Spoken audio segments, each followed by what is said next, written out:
Okay, so let's get right into this real quick because this is a big, big boost for supplemental security income benefits. Now, the rule actually passed today. Okay, the rule passed today on 3/27/24, but it became effective. In other words, you'll see a boost for many SSI people that have a reduced SSI amount on 9/30th, 2024. Okay, so let's talk about this. What is it? It's a rule that will omit food from in-kind support and maintenance calculations from supplemental security income, the Title 16 SSI disability program. It's the poverty disability program. It's not like SSDI benefits. So, what does this mean? Okay, you guys know the basics when it comes to SSI, but bottom line is you get $943 in 2024 for SSI, 1415 if you're a couple, right? Two SSI people together, which is the marriage penalty rule. But bottom line is $943 is what most people get when applying for SSI benefits if they get the maximum amount. Now, if you get hit with an in-kind support and maintenance reduction where they reduce your benefits by 1/3, you end up getting around 628, 629-ish dollars every single month. Now, this is horrific, and that's because most SSI people do not have enough money to be able to get, any housing. They can't do anything on their own. That's the bottom line. If you have housing, you have to be with somebody else. If you're getting food, you better be sharing with somebody else. You better be buying and stuff like that. Now, what does this rule do?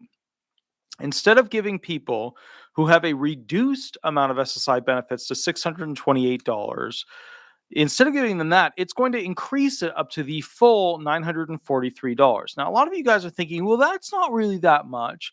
But here's the thing, that is a 1/3 increase, okay, on top of their benefits. I know $300 ain't much. I get it. I'm not, delirious to the reality of that. I get that. But that is a massive boost to those who are essentially not getting the full amount. And let me tell you, this rule is going to very heavily affect kid claims, like disabled SSI children.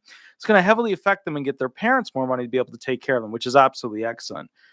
Kevin, thank you for the $2 donation. I really appreciate it. That's awesome. Very, very cool. Thank you for the $2. That's awesome. And yes, hit the like button. Please remember to like. Please remember to subscribe. And please remember, if you want to, it's up to you. You can go to Google, type in disability resolution. It's the law firm I've owned for 11 years. And basically just throw some stars up on it. Always appreciate those. I love waking up to those. Those are always great. Now, if you're trying to get a hold of me today, you just got back office because for the most part on Wednesdays, I always work with the homeless. So if you're trying to call me, run hearing questions, go through claim details, all that jazz, I literally work with the homeless on Tuesdays. So just keep them, or on Wednesdays. So just keep in mind, if you want to catch up with me, Tuesdays and Thursdays are usually the best day. We pump a lot of hearings into Mondays and Fridays, but Tuesdays and Thursdays tend to be the best days to get a hold of me. Okay. Otherwise, you're going to get back office people, front office people, stuff like that. Now, let's go into this rule. I want to give you the citation on it. Document citation is 89 FR 21199. Okay, that's of course the Federal Register number, again, 89 FR 21199. CFR rule, right? The biggie rule book is 20 CFR 416, again, 20 CFR 416. Let's go through this real quick. I'm not going to go through the entire thing, but I want to give you a basic understanding as to what's going to happen. And again, the actual date that's coming into effect is September 30th of 2024, which is ironic. And, when you think about the politics of this, all right, so Commissioner Martin O'Malley is getting this thing pushed through fast because all those people on SSI benefits are going to get an SSI boost will happen essentially in September, at the very end of September. And what do we have coming in October, November? We have essentially a presidential election.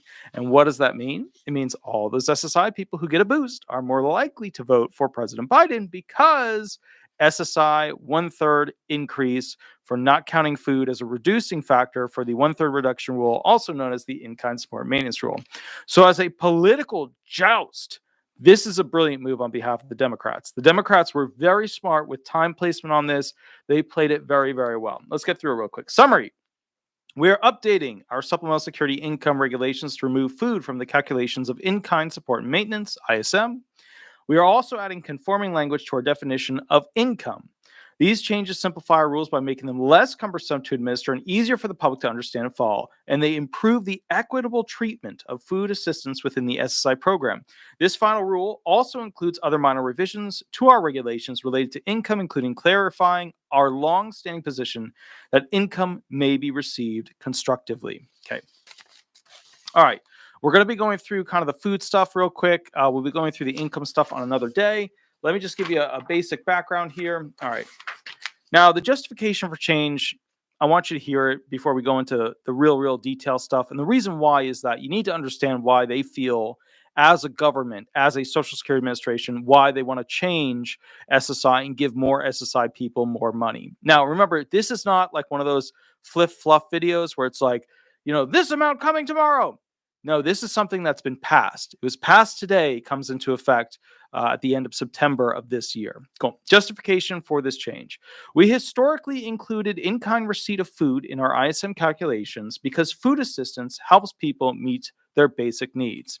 So what was happening to a lot, and I'm just going to pop off the federal gov website chat thingy right here and go and tell you what actually happens.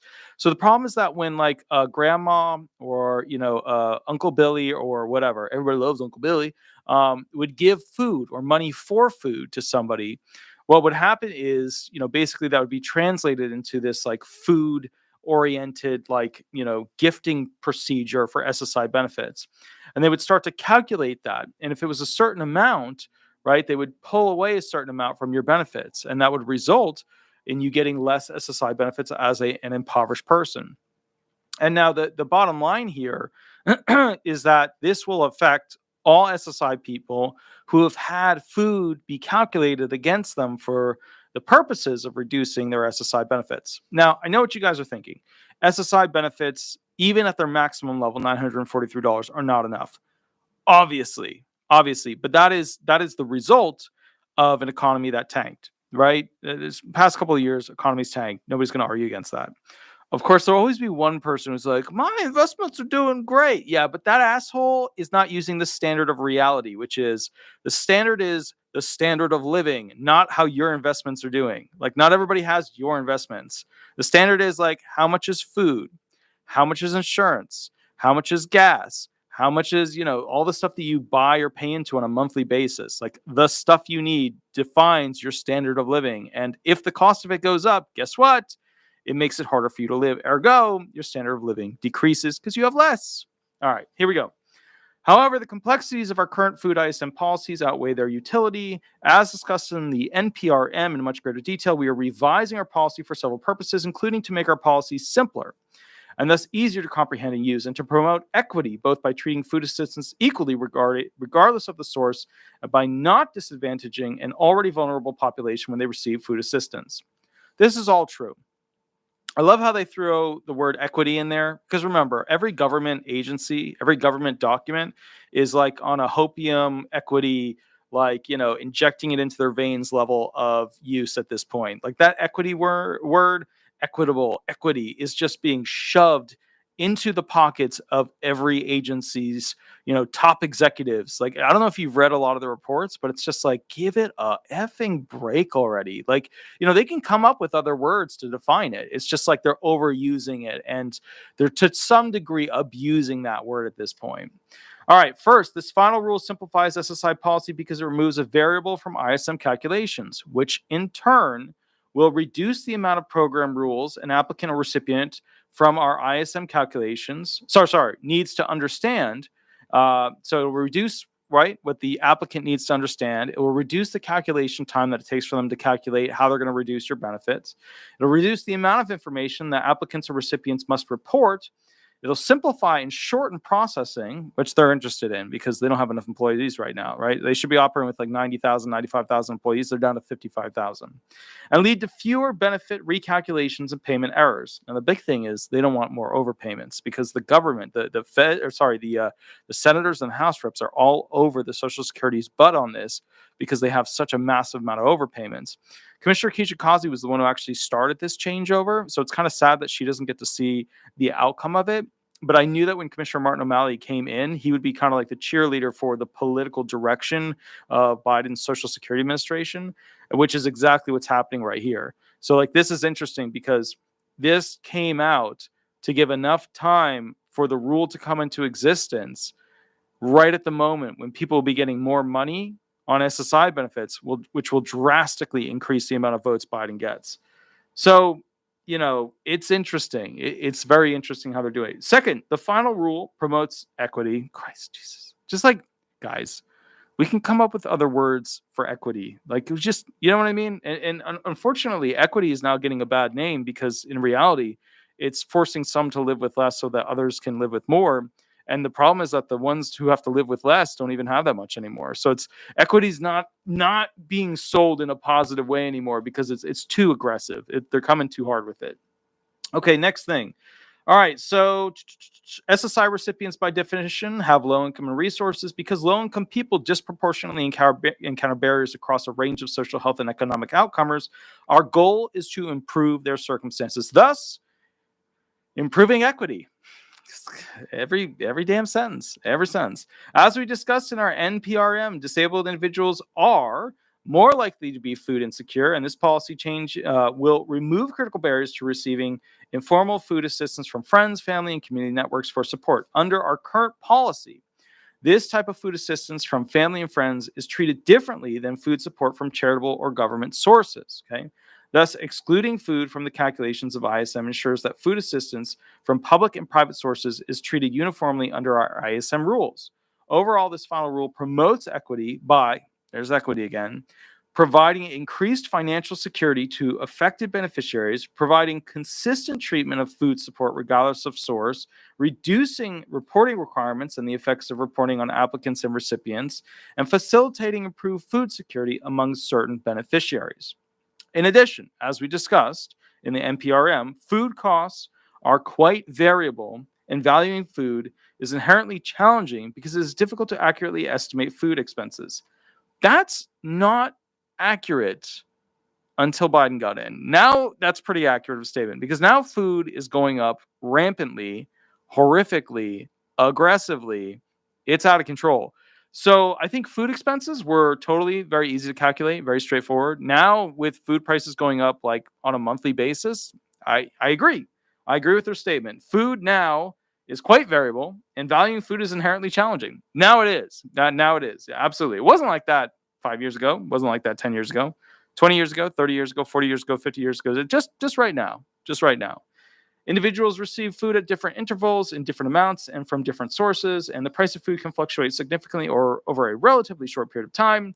When any of these food-related factors changes, under our current policy, applicants and recipients must immediately report the change or else risk a potential over or underpayment, which is kind of BSy too, because like nobody's going to constantly report how their food changes to the SSA on a weekly, monthly basis. Like none of the people I really know that receive the benefits do this. It is something you should be doing. Like the moment the food costs go up and you can't afford things, you should be reporting it. But again, I had one person call in the local field office, and the local field office person was like, "Okay, I'll log it in your file, but I don't know why I'm logging in the file." And that's what the field office person said. And so the reality is like, keeping in mind, field office people aren't always up to date on all the ISM changes, modifications, food details, etc.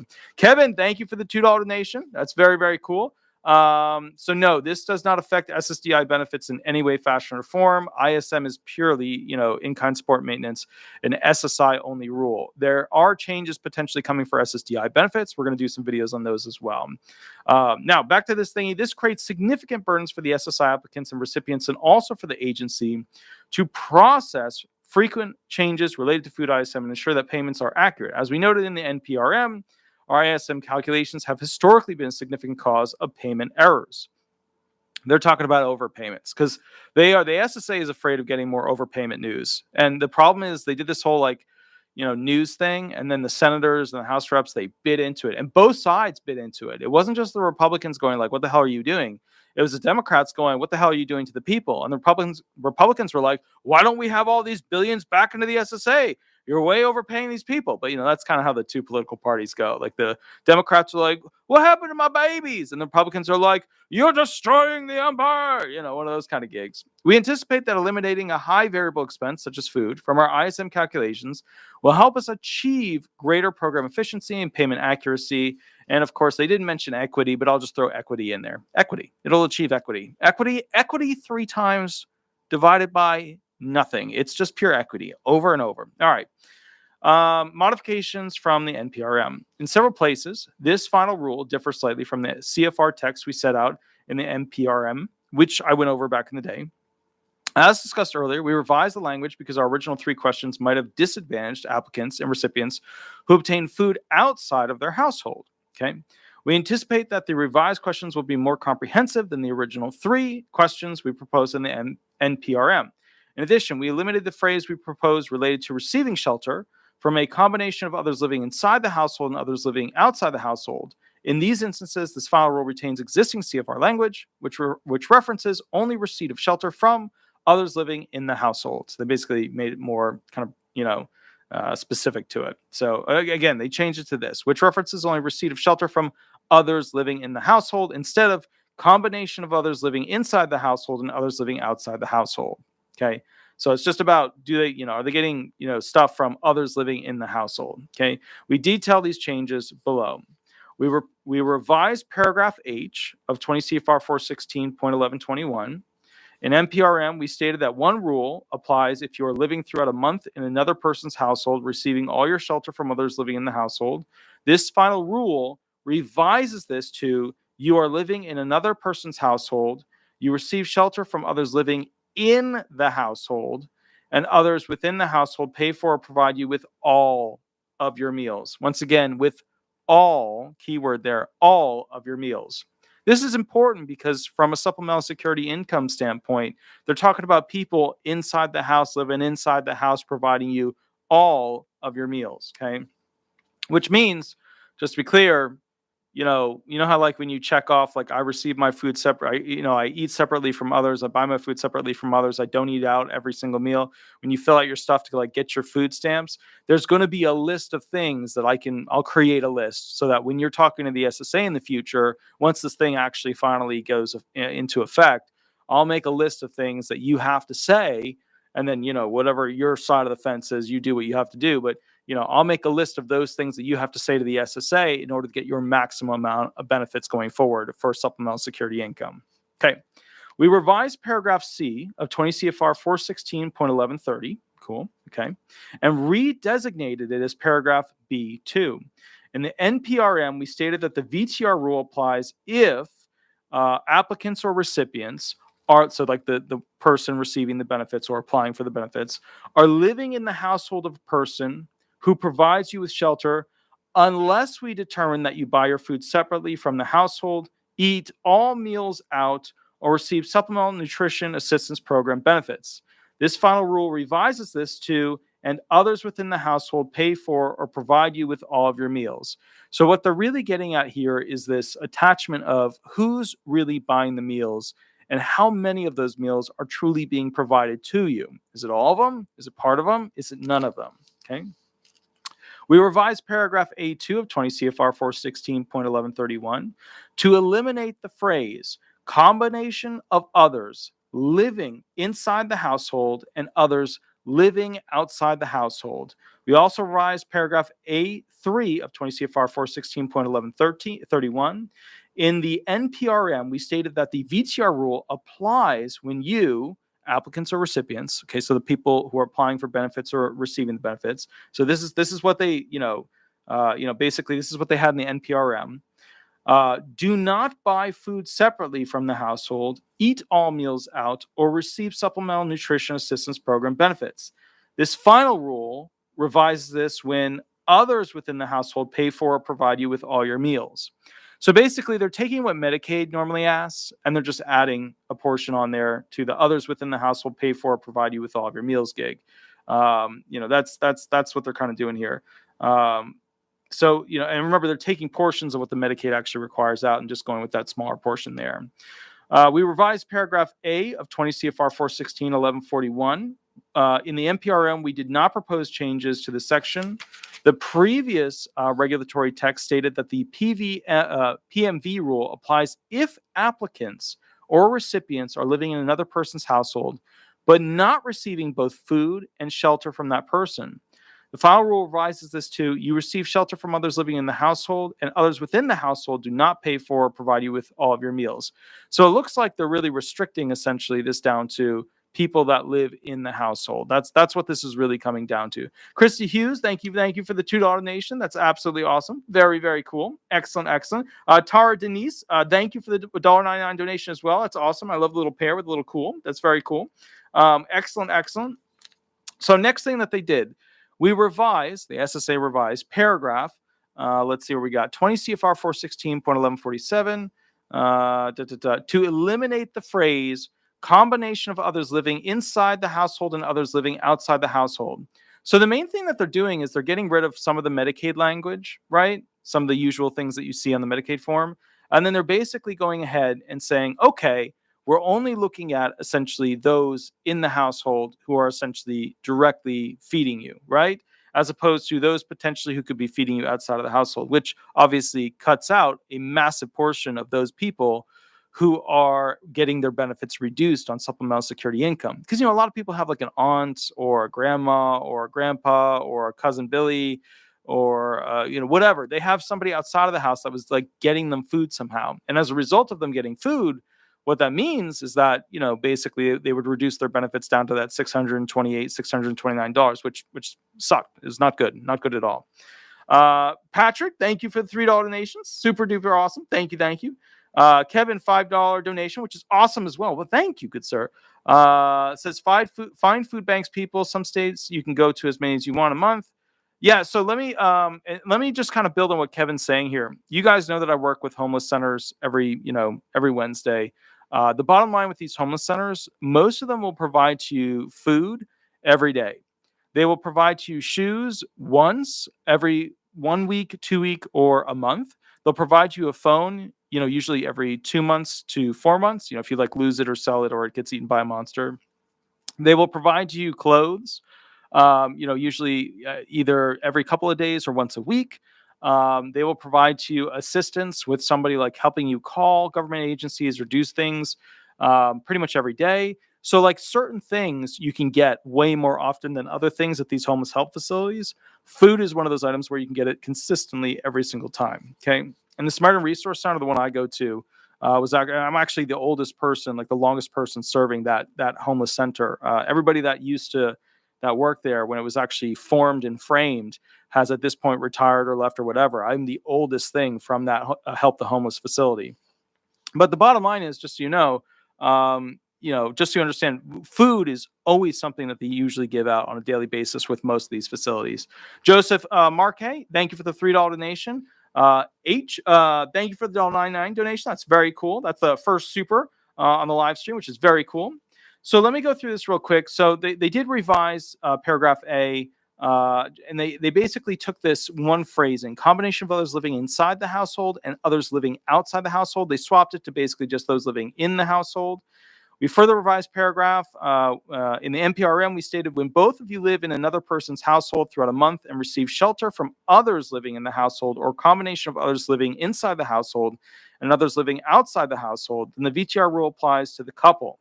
The final rule revises this to when both of you live in another person's household throughout a month, receive shelter from others living in the household, and others within the household pay for or provide you with all of your meals. We further revised paragraph B of 20 CFR 416.1147 to say, in the NPRM, we stated if one of you is living, so now this is the NPRM rule. If one of you is living in the household of another person who provides you with shelter, and the other person is temporarily absent and ineligible, then we compute benefits as if the two are separately eligible individuals. The final rule revises this to if one of you, right, one of the people receiving SSI benefits, okay, is living in the household of another person. So the SSI person is living in the household of another person. So somebody else owns it, somebody else rents it, you live with them as an SSI person, and receives shelter from others living in the household. So other people living in this household, they're giving you stuff, right? They're giving you shelter, they're paying for stuff, right? And others within the household pay for or provide you with all of your meals.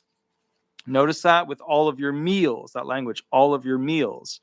So, the bottom line is you just have to say that you have to buy your food. That's basically what it comes down to from the majority of these changes. You receive your SSI benefits, and that's the thing is you take your little Direct Express card, right? You take your little debit card from the bank, and when you go to the grocery store, you put groceries on that card. Once again, What is the fix to this so that you can go ahead and get the maximum going forward? One of the fixes, there's multiple fixes. I'll do a video where I just bullet point the exact fixes you need to say to the SSA. But the major thing is, Sherry Kellerman, very cool. Thank you for the $4.99 donation. That's awesome. Very, very cool. The major thing that you need to know is that you will state that, you basically buy your own food. That's the major thing. You have to get your full amount of SSI benefits because you buy your own food. You take your little Direct Express card, you go to Aldi, you go to Walmart, you go to Publix, whatever, okay? And you buy your own food on there, okay? You put food on it. It doesn't have to be perfect in a match of how much you actually eat and stuff like that, because let's just be fair here. Nobody's going to know if you're eating somebody else's Eggos. They're not going to know. They're not going to know if you ate Timmy's Eggos for that month, yada, yada. But just make sure you're putting food on your Direct Express card, because that is one of the major fixes to this issue of getting a lesser amount, being $628 as opposed to the $943. Cool. Now, there were 4,386 public comments on our NPRM from February 15th through April 17th, 2023, which is like 2 months, people. 2 months. Over 4,386 comments were made. Of the total comments, 4,320 are available for public viewing. These comments were from individuals, advocacy groups for claimant representatives, such as the National Organization of Social Security Claimants Representatives and the National Association of Disability Representatives, and other advocacy groups. This is the SSA. We carefully considered the public comments we received. More than 95% of the comments supported the proposals in the NPRM. Some comments agreed with the overarching proposal, but recommended amendments to it, which we just went through. Okay. So here's the deal. There were a lot of requests to modify the whole calculation of food situation. And that is because it is becoming, let's just be fair about this. It was becoming morally, irresponsible. It was becoming a bad thing for the SSA, right? If we don't bullshit, let's just boil it down to what's happening here. As a PR situation, public relations, the Social Security Administration does not look good when they are reducing impoverished individuals' amount of money that they receive each month because they're somehow getting extra food. In America, it is considered a moral thing to feed the neighbor, thy neighbor, your neighbor, if they need something, right? The whole idea is that you'll help your brethren, right? Some individual, some other person, whatever religion you are, the whole idea is like, they don't have bread, you give them bread. They don't have tacos, you give them tacos. That's the gig. I like quesadillas, but hey, to each his own. So the point is, okay, as a result of that, it did not make moral sense. It didn't feel ethical. It felt icky, right, for the SSA to reduce poor people's benefits down to $628 because somebody was giving them food. That was an unethical thing. Now, as a result of that, President Biden, I'm sure, gave a little nudge to Commissioner Martin O'Malley, who will probably be in the running to be a president one day of the United States. I think he'd be a pretty good option. I really do. He's a much more aggressive and active Democrat. He's not so much like what we have nowadays, which is like hyper woke Democrats. He's more of like the older school Democrats, which, to be fair, I think is where a lot of people are at with like the kind of Democrat that they're looking for. But with that said, of course, I'm not giving you saying you have to go Democrat, you have to go Republican. I'm just saying I think he's got what it takes to actually have the capacity to lead a country. Commissioner Martin O'Malley has been literally flying all over the place, all the FOs, the regional field offices, the OHO hearing offices, the payment centers. He's been flying all over the place trying to figure out how to fix this thing, because he knows if he can fix the SSA, which is, to be honest, a very difficult mission. I mean, like, special medal, one-time massive award goes around your neck, special, like, it's almost impossible is what I'm trying to say to you, to fix the SSA right now. They don't have enough employees. They're not able to fully track their employees. They're, basically in a situation where they can't process what they already have. They have a 1 million person backlog. Things are not good. But even with all of that, they're now coming out with this, which is going to boost a significant amount of recipients to essentially get the maximum amount of SSI benefits.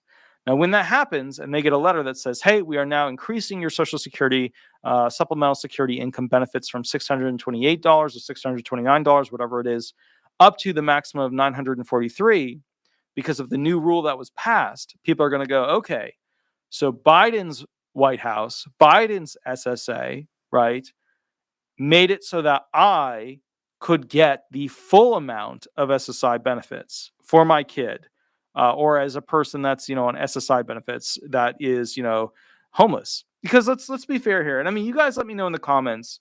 You let me know what your thoughts are with this whole situation. Okay, do you feel that somebody can live, and let's just break it down, on $628, $629 a month? Do you feel that somebody can actually live on that? Do you feel that somebody can actually live on, for example, let's just do a thing here, $943 a month? Tara Denise, thank you for the $1.99 donation. That's awesome. Very, very cool. Very cool indeed. Yes, indeed. It's awesome. Very cool. I see Sherry Kellerman with the $4.99 donation as well. I really appreciate it, guys, because it's tough to do these videos and it's tough to make everything happen. And there's like literally a group of employees that just have to work on this YouTube channel now because it's so big. So like I have to hire people just to like keep this thing up. So the thing that I just want to say with this is I don't think that people can survive on $628 a month. I do think if you are in the back country of like some area that's not going to get hyper cold, right, where you don't have extreme heating expenses, and I know a lot of people are like, well, you could always burn wood and blah blah blah blah blah. But let's be realistic here, okay? If you're on SSI benefits, you're not out there buying wood because you can't afford it. You're not out there chopping wood because you're on SSI benefits. You're disabled. So realistically, you would have to be in a geographic location inside the United States where, yeah, it gets hot, yeah, it gets cold, yeah, it gets cold, but it's not something where you have to de facto have something that will modify the temperature inside whatever your dwelling is, whether it's a destroyed camper or it's a single wide with half its roof gone, whatever. You know what I mean? So the point is, $943 does not keep people essentially housed at this point, unless there's some specialty program where like some group comes in, buys a motel or a hotel, converts all the rooms to disability rooms, and then puts you in there, and then basically you pay most of your check every month to that group, and then you exist there until you die. That's the only alternative to this situation. So my whole thing is this. Okay, why is America capable of funding, obviously, all these wars and these, art gala-esque places and throwing millions at this and billions at this? They can't even find billions of dollars with some of these agencies. They're not able to trace it. So my question to you guys is, do you feel like, realistically, with this situation, SSI people should be getting $943? I personally feel like in order to survive on a supplemental, income, you're at $1,500. You need to at least pay SSI people $1,500 a month. I think if we can afford to pay for many of the Social Security checks of Ukraine citizens, soldiers, etc., I think that we need to reevaluate our stance on what we're doing with our investment money, on what we do with it, and how we treat those on supplemental security income. I know it's easy to say that, you shouldn't care about SSI people and forget about them. I get that. I know it's easy to do that. And I know that, it doesn't take much erosion, like chipping away at the compassion factor to get to that point. I understand that. I get that a lot of people roll that way.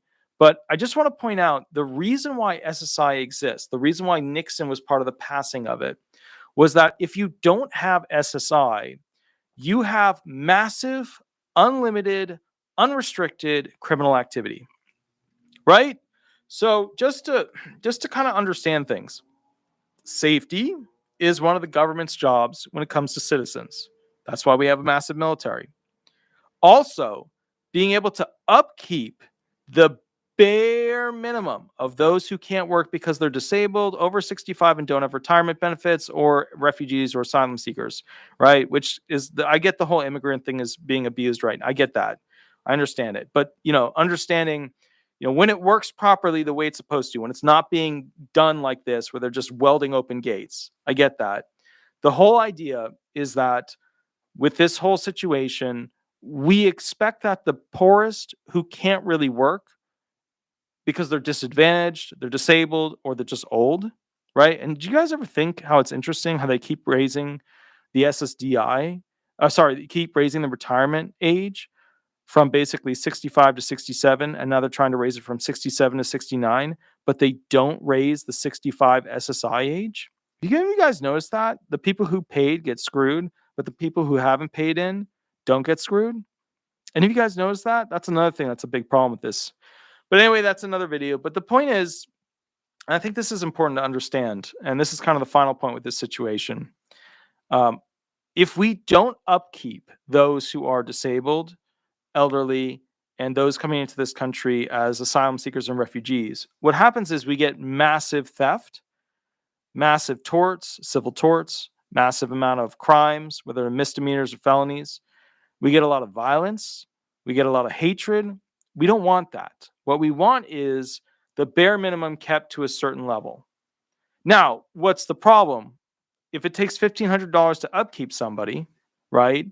And then you take somebody who basically works at McDonald's or this place or that place or whatever, and they work their butt off for 2 weeks and that's what they get. Then the person who's working their butt off for 2 weeks and that's all they get, then there's a problem because they're not getting enough.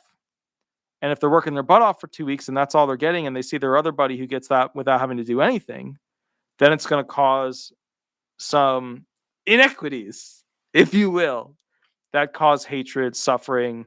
You get it. So these are all things that need to be kind of grappled with, right? Figured out. Because when you give somebody 628, 29 bucks and they're on SSI, that's not enough to be housed. That's enough to basically live in the woods and still be able to afford clothing and food. That's all it is. Maybe a tent. And even then, a lot of these homeless facilities, the big things that they have a hard time getting: bicycles, tarps, tents. Again, bicycles, tarps, tents. You never really see a lot of cots. The cots are like a mini bed that you fold out, you sleep on top of it. And just so you guys understand, the way SSI people work is that they're like accommodations when they're in the 600-ish financial territory, like 629-ish bucks, if that's what they get per month. They put a tarp down on the ground. They put basically a tent down. They put a cot inside it to sleep on top of.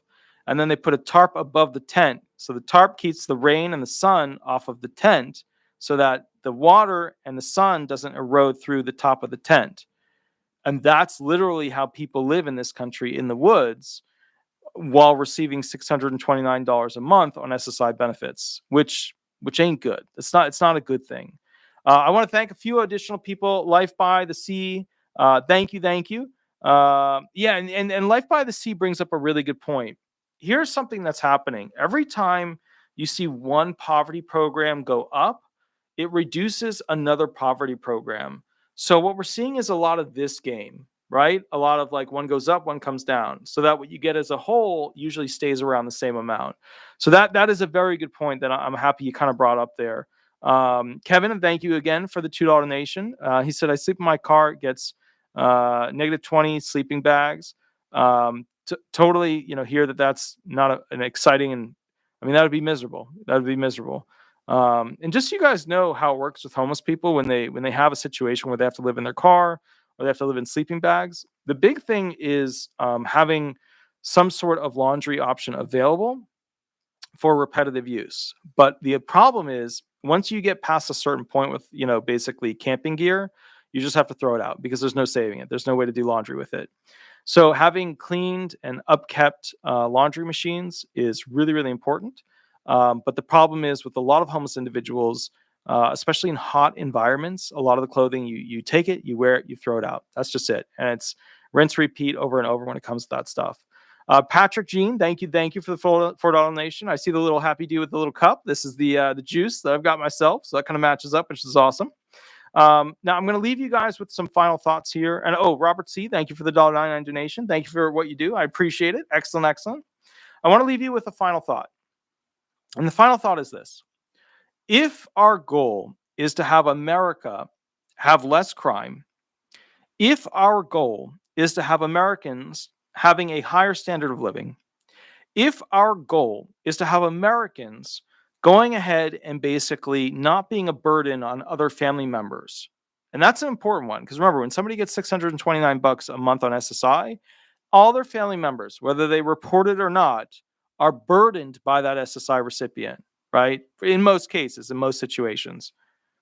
If we don't want these problems, if we want a higher standard of living for SSI people and SSDI people and retired people, then what do we need to change with how America spends its money?